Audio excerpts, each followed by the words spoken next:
Well, building up immunity is not going to happen overnight, this we must know.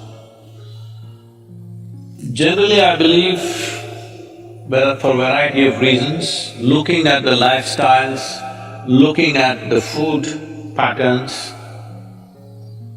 I think this must be checked, this must be medically checked. I think southern Indian people are having a better immune system than a whole lot of other people in the world, simply because of the food patterns and the practices and the weather and various other aspects. You must understand, in a tropical climate, there are more life forms than anywhere else, including microorganisms. The number and the variety of them is very, very high. So living in this land itself, the system becomes more resilient because we are exposed to these things all the time. That is one aspect. Another thing is food, another thing is lifestyles. All these aspects are there, being farming communities largely. Most of us, if not in this generation, in the previous generation, we've all come from farming communities. So people lived on the land, that itself gave them enormous strength. In most other parts of the world, over 80% of the population moved away from farming probably 100 years ago. In India, we've just moved away from the land only in the last 25–30 years ago. This benefit is still there with us. It will not stay with us if you're continuing… if everybody starts living in high-rise apartments without being in contact with the ground and start living like lab rats, protected from everything, well, our immunity also will go down. But I think we still have this advantage. But right now, what can I do to boost my immunity? As I said, it's not an overnight solution, but in a period of time, you can do this. Well, let me talk about very common things available. One thing is, I must say this, we are sacred ash people, we're always ash smeared one way or the other. There are different types of ashes, if you know how to use it. I can't go about giving you instructions of this over the on the web, but if you learn to use it properly, it helps.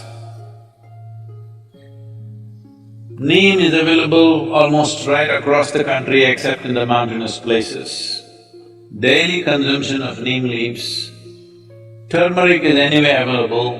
Now they are making what is called as nano-turmeric, where the absorption rate is way higher than the normal turmeric, which also greatly enhances your immune system. If you soak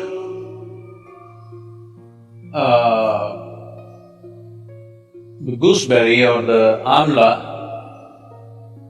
or the nallikai in honey overnight, along with some broken pepper, black pepper or green pepper. Green pepper, I'm saying for those of you who are in other countries, green pepper does not mean chili. We mean to say raw pepper, the peppercorn, when it's raw, which you might not have seen in most parts of the world. Here it's common for us, it's available. So, soak it in honey and every day about 3 spoons, 3 times a day. It works best, all these things work best when you're on an empty stomach.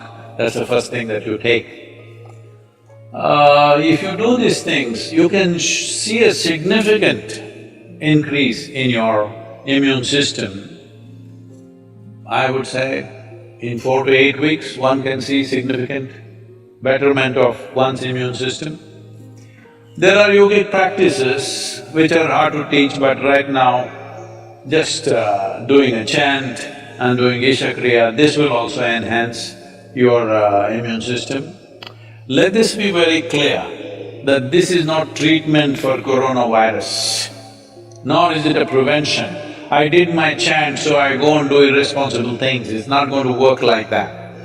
These are things you do over a period of time and strengthen your system, that the next virus that comes, you may be in a little better place to handle.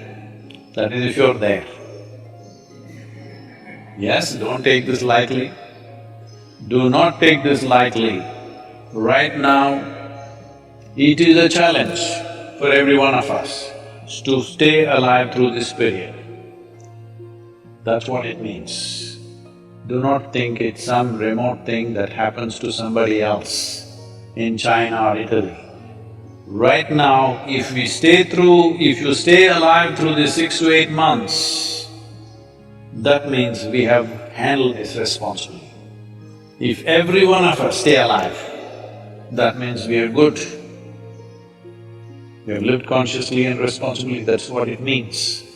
This is what unfortunately the governments have to enforce by force, because a whole lot of people don't seem to realize that this is necessary. And they think this is some fiction. This is not fiction. This is an imminent danger that we need to handle properly.